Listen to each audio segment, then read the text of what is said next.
Hi சகோஸ், எல்லாருக்கும் வணக்கம். இந்த கதையின் மூலம் உங்களுடன் இணைவது நான் மகி. இப்போ வாங்க கதைக்குள்ள போகலாம். நித்யாவின் கர்ப்பம் வருணின் வாழ்க்கையில் ஒரு பெரிய மாற்றத்தை கொண்டு வந்தது. அவளது ஒவ்வொரு அசைவிலும் ஒவ்வொரு தேவையிலும் அவன் அத்தனை அக்கறை காட்டினான். அது ஒரு விதமான ஆசையாகவும் பொறுப்பாகவும் மாறி அவளது நலனில் மட்டுமே குறியாக இருந்தான். ஒரு நாள் காலை நித்யா குளித்துவிட்டு வந்தாள். படிக்கட்டுகளில் இருந்து கீழே வர முயன்றாள். வருண் சட்டென அவள் அருகே ஓடினான். அப்போது வருண் பதட்டத்துடன் நித்யாவை பார்த்து, ஏய் நித்யா, என்னடி பண்ணிட்டு இருக்க? வருண், என்னாச்சு? ஏன் இப்படி கத்துறீங்க? கத்தாம என்னடி பண்றது? நான் எத்தனை வாட்டி உங்ககிட்ட சொல்லியிருக்கேன், தனியா இந்த மாதிரி ஸ்டெப்ஸ்ல இறங்காதானு. நான் சொல்றது எதுவும் கேட்கவே மாட்டியாடி என்று வருண் கூற நித்யா லேசாக சிரித்தாள். அவன் அக்கறை அவளுக்கு புரிந்தது. ஐயோ வருண், இதுக்கா இவ்வளோ டென்ஷன் ஆகுறீங்க? நான் மெதுவாக தானே வரேன், ஒன்றும் ஆகாது, நீங்கள் ரொம்ப பயப்படுறீங்க என்று நித்யா கூற வருண் அவள் கையை பிடித்து கொண்டு, பயப்படாம என்னடி பண்ணுறது? எனக்கு நீ இவ்வளோ முக்கியம் தெரியுமா? நான் தான் இருக்கேன்ல. இங்கே பாரு, இனிமேல் நீ கீழே இறங்கணும்னா என்ன கூப்பிடு. மறுபடி இப்படி தனியாக இறங்குனா நான் மனுஷனாகவே இருக்க மாட்டேன். சரி சரி, உடனே கோவம் வந்துடும். இனிமேல் நான் தனியாக இறங்கல, போதுமா என்று நித்யா கூற வருண் நித்யாவின் கையை பிடித்து அவளை மெதுவாக கைத்தாங்கலாக ஒவ்வொரு படியாகவும் கவனமாக இறக்கினான். அவனது பிடி நித்யாவுக்கு பாதுகாப்பான உணர்வை கொடுத்தது. வருண் நடக்கும்போது நித்யாவை பார்த்து, பொண்டாட்டி, எனக்காக இனிமேல் ஸ்டெப்ஸில் தனியாக இறங்காதடி. நான் இருக்கேன்ல, என்ன கூப்பிடு. அப்படி நான் இல்லாட்டியும் யாரை வச்சு கூப்பிட்டு இறங்குடி. எனக்கு ரொம்ப பயமாக இருக்கு. அட என்னங்க நீங்கள், இதுக்கு போய் இப்படி பயப்படுறீங்க? பயப்படாமல் என்னடி பண்ணுறது? இப்போலாம் எனக்கு ரொம்ப பயமாக இருக்கு. நீ நடக்கும்போது, உட்காரும்போது, எந்திரிக்கும் போது ஏதோ பயமாக இருக்குடி. உனக்கு ஏதாவது ஆயிரும்னு. நான் இருக்கேன், எப்போவுமே கூட இருப்பேன். எது வேணாலும் என்னை கூப்பிடுறீ. வருண், உங்ககிட்ட ஒன்று கேட்கவா? என்னடி, என்ன கேட்கணும்? அது ஒன்றும் இல்லை. இப்போ மட்டும் இவ்வளோ பயப்படுறீங்க, ஆனால் நைட் ஆனால் மட்டும் பெட்டில் போட்டு என்னை அப்படி புரட்டி எடுக்கிறீங்க. அப்போ உங்களுக்கு ஒன்றும் தெரியலையா என்று நித்யா சிரித்து கொண்டபடி கேட்க வருண் நித்யாவை பார்த்து, லூசு பொண்ணாடி, அது வேற இது வேறடி. இங்கே பாரு, நான் பெட்டில் கூட உன்னை கம்ஃபர்டபுளாக தானே வச்சுக்கிறேன் இப்போலாம். எனக்கே தெரியுதுடி, இப்போலாம் பெட்டில் உன் கூட ரொம்ப பொறுமையாக தான் இருக்கேன். இருந்த வருணே கிடையாதுண்ணா, உனக்கு புரியுதில்ல என்று வருண் கூற நித்யாவும் வருணை பார்த்து சிரித்து கொண்டபடி அவன் கைகளை பிடித்து மெதுவாக படிக்கட்டிகளிலிருந்து கீழே இறங்கினாள்.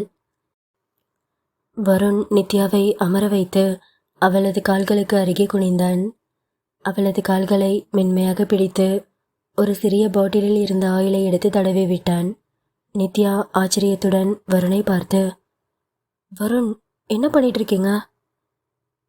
பொன்னாட்டி, டாக்டர் சொன்னாங்கல்ல, ப்ரெக்னெண்ட்டாக இருக்கும்போது உனக்கு காலில் ரொம்ப வலிக்கும்னு. அதனால் டெய்லியும் இந்த மாதிரி ஆயில் போட்டு மசாஜ் பண்ண சொன்னாங்கல்ல, அதான்டி. ஐயோ வருண், இப்போவே வா? அதுக்கெல்லாம் இன்னும் டைம் இருக்குங்க. அதெல்லாம் எனக்கு தெரியாதுடி. உனக்கு இப்போ காலில் வலிக்கும்ல, நான் உனக்கு மசாஜ் பண்ணி வர்றேன் என்று கூறியபடி வருண் நித்யாவின் பாதங்களை மென்மையாக தடவி விட்டான். அவனது கைகளில் இருந்த பாசம் நித்யாவுக்குள் ஒரு விதமான நிறைவை ஏற்படுத்தியது. நித்யாவும் வருணின் தலையை கோதியபடி, என்னங்க, எதுக்காக என்னை இவ்வளோ கேரிங்காக பார்த்துக்கிறீங்க? ஏன் தெரிலடி, எனக்கு நீயும் நம்ம குழந்தையும் தான் எல்லாமே. உனக்கு இந்த நேரத்தில் எந்த கஷ்டமும் வரக்கூடாது. நீ நல்லா சாப்பிட்ணும், நிறைய ரெஸ்ட் எடுக்கணும். நான் வேலைக்கு போனாலும் என் மனசெல்லாம் உன்கிட்ட தாண்டி இருக்கும். உனக்கு ஏதாச்சும் வேணும்னா உடனே எனக்கு கால் பண்ண. நான் ஆஃபீஸில் பெர்மிஷன் போட்டு உன்னை பார்க்க சீக்கிரம் வந்துடுறேன். வருண், எனக்கு தெரியும், நான் நினச்சாலே அடுத்த செகண்ட் என் முன்னாடி வந்து நிற்பீங்க. உங்களோட இந்த லவ்வுக்கெல்லாம் நான் என்ன பண்ண போகிறேன்னு எனக்கே தெரியல. என்று கூறியபடி வருணின் நெற்றியில் முத்தமிட்டாள் நித்யா. வருணின் ஒவ்வொரு செயலிலும் அவனது அக்கறையும் அன்பும் அப்பட்டமாக தெரிந்தன. நித்யாவின் கர்ப்ப காலத்தில் வருணின் இந்த அதீத அக்கறை அவர்களுக்குள் இருந்த பிணைப்பை மேலும் வலுப்படுத்தியது. ஒரு நாள் காலை வேளை நித்யாவின் அடுத்த பரிசோதனைக்காக வருணும் நித்யாவும் மருத்துவமனைக்கு வந்திருந்தனர். வழக்கம் போல வருண் நித்யாவை காரில் இருந்து இறக்கி ஒவ்வொரு படியாக பத்திரமாக அழைத்து வந்தான். டாக்டர் அறைக்குள் நுழைந்ததும் அவர்களின் முகத்தில் ஒரு விதமான எதிர்பார்ப்பு தெரிந்தது. மருத்துவர் வருண் மற்றும் நித்யாவை பார்த்து, அட வாங்க மிஸ்டர் வருண், வா நித்யா, 2 பேரும் எப்படி இருக்கீங்க? டாக்டர், நான் நல்லா இருக்கேன், எனக்கு எந்த பிரச்சனையும் இல்லை. வருண் என்னை ரொம்ப கேர் பண்ணி பார்த்துக்கிறாரு என்று நித்யா கூற வருண் சிரித்து கொண்டே நித்யாவின் கையை பற்றி கொண்டான்.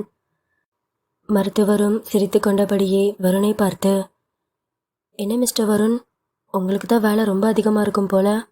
நித்யாவை நீங்கள் தான் கேர் பண்ணி பார்த்துக்கிறீங்க. சரி, நித்யா எப்படி, நல்லா சாப்பிட்றாளா? டேப்லெட்லாம் கரெக்டாக போடுறாளா? டாக்டர், எல்லாம் ஓகே தான். ஆனால் கொஞ்ச நாளாக சாப்பாடு தான் ரொம்ப கம்மியாக சாப்பிட்ற மாதிரி ஃபீல் ஆகுது. நான் எவ்வளோ சொன்னாலும் கரெக்டாக சாப்பிடவே மாட்டேங்கிறா. ஐயோ டாக்டர், அப்படிலாம் ஒன்றும் கிடையாது, நான் நல்லா தான் சாப்பிட்றேன். இப்போலாம் சாப்பிடும்போது லைட்டாக வாமிட் வர மாதிரி ஃபீல் ஆகுது, அதனால தான் கம்மி பண்ணிட்டேன் என்று நித்யா கூறியதும் மருத்துவர் சிரித்து கொண்டபடி நித்யாவை பார்த்து, நித்யா, இப்போ உனக்கு 3வது மாதம் இல்லையா, அப்படி தான் இருக்கும். அதுக்காக சாப்பாட்டை கம்மி பண்ணக்கூடாது, கரெக்டாக ஹெல்த்தியாக சாப்பிட்ணும், புரியுதா? ஓகே நித்யா, இப்போ ஒரு சின்ன ஸ்கேன் பண்ணிக்கலாம், பாப்பா எப்படி இருக்காங்கன்னு பார்த்துக்கலாம் என்று டாக்டர் கூற நித்யா ஸ்கேன் படுக்கையில் படுத்தாள். வருண் அவளது அருகில் நின்றான். வருணின் இதயம் வேகமாக துடிக்க ஆரம்பித்தது. டாக்டர் ஸ்கேன் கருவியை நித்யாவின் வயிற்றின் மீது வைத்து திரையில் பார்த்தார். நித்யா, பாப்பா நல்லா வளர்ந்துருக்காங்க, எல்லாமே கரெக்டாக இருக்கு என்று டாக்டர் கூற வருண் ஆவலுடன், டாக்டர், பாப்பா நல்லா இருக்கா? அவளுக்கு ஒன்றும் இல்லையே, அவள் ஹெல்த்தியாக இருக்காளா? வருண், நீங்கள் பதட்டப்படுற அளவுக்கு ஒன்றுமே கிடையாது, பாப்பா ரொம்ப ஹெல்த்தியாக இருக்காங்க. பாப்பாவோட ஹார்ட் பீட் எல்லாமே பர்ஃபெக்டாக இருக்கு. நீங்கள் கேட்குறீங்களா? டாக்டர், நிஜமாவா? பாப்பா ஹார்ட் பீட் என்னால் கேட்க முடியுமா? வருண், ஒய் நாட், கண்டிப்பாக கேட்கலாம் என்று கூறியபடி டாக்டர் ஒரு பட்டனை அழுத்தியதும் அறையில் ஒரு விதமான துடிப்பு சத்தம் கேட்க ஆரம்பித்தது. அது ஒரு குட்டி இதயத்தின் வேகமான துடிப்பு. வருண் அந்த சத்தத்தை கேட்டதும் அப்படியே சிலையாக நின்றான். அவனது கண்களில் நீர் திரண்டது. அவனது உதடுகள் லேசாக நடுங்கின. நித்யா அவன் முகத்தை பார்த்தாள். அவனது கண்களில் இருந்து நீர் கன்னங்களில் வழிவதை கண்டதும் அவளும் கண் கலங்கினாள். வருண் குரல் தழுதழுக்க கண்களில் நீர் வழிய, ஏய் பொண்டாட்டி, உனக்கு கேட்குதாடி? இது நம்ம பாப்பாவோட ஹார்ட் பீட். என்னால் நம்பவே முடியல. நான் அப்பாவுக்கு போகிறேன்னு இப்போதான் என்னால் ஃபீல் பண்ண முடியுது. இந்த சத்தம் என்னை ஏதோ பண்ணுதுடி. வருண், ஆமாம், நம்ம பாப்பா ஹார்ட் பீட் ரொம்ப அழகாக இருக்குல்ல, இதை கேட்டுகிட்டே இருக்கணும் போல இருக்கு என்று நித்யா கூற வருண் நித்யாவின் கைகளை இறுக்கமாக பற்றி கொண்டான். அப்போது டாக்டரும் அவர்களை பார்த்து, ஆமாம் வருண், இது உங்கள் பாப்பாவோட ஹார்ட் பீட் தான். அவங்களுடைய ஹார்ட் பீட் ரொம்ப ஆரோக்கியமாக இருக்குது, பாப்பா ரொம்ப நல்லா இருக்காங்க என்று டாக்டர் கூற வருண் நித்யாவின் கையை பற்றினான். அவளது கையை அழுத்தி தன் உணர்ச்சிகளை வெளிப்படுத்தினான். அவன் அங்கேயே குனிந்து நித்யாவின் வயிற்றில் முத்தமிட்டான். அவனது கண்ணீர் நித்யாவின் வயிற்றில் பட்டது. ஏ பொண்டாட்டி, நான் உன்னை எவ்வளோ லவ் பண்ணுறேன்னு என்னால் வார்த்தையால் சொல்ல முடியல. இந்த நிமிஷம் எனக்கு எவ்வளோ சந்தோஷமாக இருக்கும் தெரியுமா? இந்த சத்தம் என் லைஃப் ஃபுல்லாக என் காதில் கேட்டே இருக்கணும் போல இருக்குடி என்று வருண் கூற நித்யா சிரித்து கொண்டே கண்ணீருடன், எனக்கு புரியுது வருண். இந்த ஒரு நிமிஷம் நம்ம லைஃப் மொத்தத்துக்கும் ஒரு அர்த்தம் கிடைச்ச மாதிரி இருக்குல்ல என்று நித்யா கூற வருண் நித்யாவின் கண்களை பார்த்தான். அவன் முகத்தில் ஆனந்த கண்ணீரும் ஒரு புதிய பொறுப்பின் வெளிப்பாடும் கலந்திருந்தது. அவனது வாழ்க்கையில் இது ஒரு மறக்க முடியாத தருணமாக மாறிவிட்டது. இப்படியே நாட்கள் அழகாக நகர்ந்து கொண்டிருந்தது.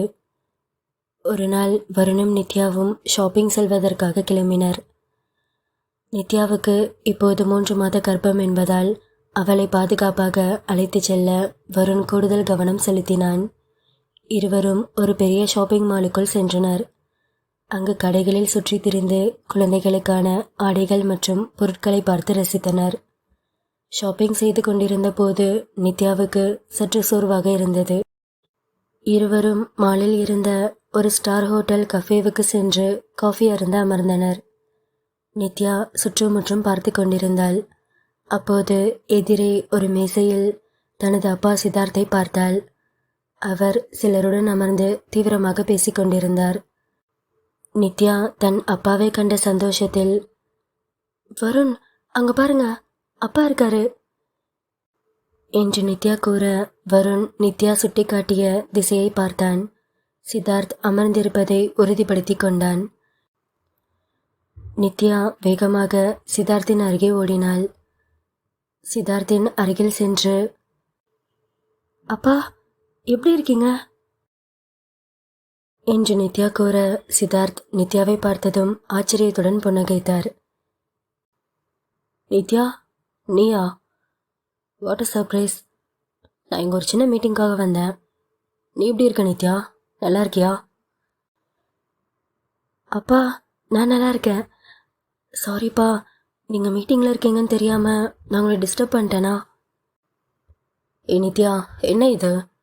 என் பொண்ணை விட மீட்டிங் பெருசா என்று கூறியபடி சித்தார்த் தன் பிஏவை அழைத்தார். எங்க பாருங்க, இந்த மீட்டிங்கெல்லாம் இன்னொரு நாள் பார்த்துக்கலாம். நான் என் பொண்ணு கூட கொஞ்ச நேரம் டைம் ஸ்பெண்ட் பண்ணணும் என்று சித்தார்த் கூறியதை கேட்ட பிஏ மற்றும் அங்கிருந்த சில பிஸ்னஸ்மேன்கள் சித்தார்த்திடம் விடை பெற்றுவிட்டு அங்கிருந்து புறப்பட்டனர். அப்பா, உங்களை இங்கே பார்ப்பேன்னு எதிர்பார்க்கவே இல்லை. ரொம்ப சர்ப்ரைஸாக இருக்கு. நித்யா, எங்க என்ன பண்ணுற? நீ தனியாவா வந்த?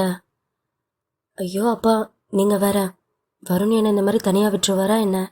நானும் வருணும் தான் ஷாப்பிங் வந்தோம். வருண் இங்கே தான் இருக்காரு என்று கூறியபடி நித்யா வருணை அழைக்க வருணும் நித்யாவின் அருகே வந்தான். சித்தார்த் வருணை பார்த்ததும் முகம் மலர புன்னகைத்தார். சித்தார்த்தின் முகத்தில் பழைய கர்வமோ கோபமோ இல்லை. ஒரு விதமான கனிவும் அன்பும் மட்டுமே கலந்திருந்தன. சித்தார்த் வருணை பார்த்து, வாங்க வருண், எப்படி இருக்கீங்க? 2 பேரும் ஷாப்பிங் வந்தீங்களா என்று கேட்க வருண் பதில் எதுவும் கூறாமல் தலையை மட்டுமே ஆட்டினான். சித்தார்த்தும் நித்யாவை பார்த்து, நித்யா, நீ செக்கப்பில் கரெக்டாக போறியா? உனக்கு இப்போ எப்படி இருக்கு? நீ ஓகே தானே? அப்பா, நான் ரொம்ப நல்லா இருக்கேன். 2 days முன்னாடி கூட செக்கப்புக்காக போயிருந்தோம். டாக்டர் ஸ்கேன் பண்ணாங்க. பாப்பா ரொம்ப ஹெல்த்தியாக இருக்காங்கன்னு சொன்னாங்க. எனக்கு ரொம்ப சந்தோஷமாக இருந்தது. நீ ஹாப்பியாக இருந்தால் எனக்கு அது போதும் நித்யா. எனக்கு எல்லாமே நீ தானே. பாப்பா நல்லபடியாக பிறக்கணும். நீ ஹெல்த்தியாக சாப்பிட்ணும். நல்லா ரெஸ்ட் எடு. உடம்ப பார்த்துக்கோ. கண்டிப்பாப்பா, நான் என்னை நல்லபடியாக பார்த்துக்கிறேன் என்று இருவரும் பேசிக்கொண்டிருக்க வருண் நித்யாவிடம், நித்யா, டைம் ஆச்சு. உன்னை வீட்டில் விட்டுட்டு நான் பேங்க்குக்கு போகணும். அவங்க கொஞ்சம் வேலை இருக்குது. நம்ம கிளம்பலாம் என்று வருண் கூற நித்யா தயங்கியபடி வருணை பார்த்து, வருண், எனக்கு புரியுது. உங்களுக்கு பேங்க்கில் வேலை இருந்தால் நீங்கள் கிளம்புங்க. நான் அப்பா கூட கொஞ்ச நேரம் பேசிட்டு வரேனே. வீட்டில் நான் சும்மா தானே இருக்கேன். ப்ளீஸ் வருண். என்னடி பேசிகிட்டு இருக்க? வீட்டுக்கு தனியாக போவியா? இங்கே பாரு, அதெல்லாம் ஒன்றும் வேணாம். நான் உன்னை வீட்டில் விட்டுட்டு போகிறேன், வா என்று வருண் கூற சித்தார்த் வருணை பார்த்து, வருண், நித்யா சொன்ன மாதிரி நீங்கள் கிளம்புறது வந்தால் கிளம்புங்க. நான் நித்யாவை வீட்டில் ட்ராப் பண்ணிடுறேன். ஆமாங்க, அப்பாவே என்னை ட்ராப் பண்ணிடுவார். நான் தனியால் போக மாட்டேன். அப்பா என்னை சேஃபாக பார்த்துப்பாரு. ப்ளீஸ் வருண், கொஞ்ச நேரம் அப்பா கூட பேசிட்டு வரேனே. நீங்கள் கிளம்புங்க என்று நித்யா கூற வருண் சற்று யோசித்தான். அப்போது நித்யா வருணை பார்த்து, வருண், எனக்காக அப்பா கூட கொஞ்ச நேரம் இருக்கேன். அவர் கூடயே ஷாப்பிங்லாம் முடிச்சுட்டு அப்புறம் நான் வீட்டுக்கு போயிடுறேன். உங்களுக்கு வேலைக்கு டைம் ஆச்சுன்னா நீங்கள் கிளம்புங்க என்று நித்யா கூற நித்யாவின் வார்த்தைகள் வருணுக்கு ஒரு விதமான நிம்மதியை கொடுத்தன. அவளுக்கு தன் அப்பாவின் அன்பு தேவை என்பதை அவன் உணர்ந்தான். வருண் சற்று தயங்கியபடி, ஓகேடி, பார்த்து பத்திரமா வீட்டுக்கு போ, எனக்கு கால் பண்ண என்று கூறியபடி வருண் அங்கிருந்து புறப்பட்டான். நித்யாவும் சித்தார்த்தும் ஒருவரை ஒருவர் புன்னகையுடன் பார்த்து கொண்டனர். சித்தார்த் தன் மகளுடன் நேரத்தை செலவிடப் போவதில் மிகுந்த மகிழ்ச்சி அடைந்தார். வருண் கிளம்பி சென்றதும் சித்தார்த் நித்யாவுக்கு எதிரே அமர்ந்து கஃபே ஊழியரிடம் மேலும் 2 காஃபிகளை ஆர்டர் செய்தார். அவர் முகத்தில் ஒரு விதமான நிம்மதியும் மகிழ்ச்சியும் குடிக்கொண்டிருந்தது. நித்யா தனது தந்தையின் முகத்தை பார்த்ததும் ஒரு விதமான புத்துணர்ச்சியை உணர்ந்தாள்.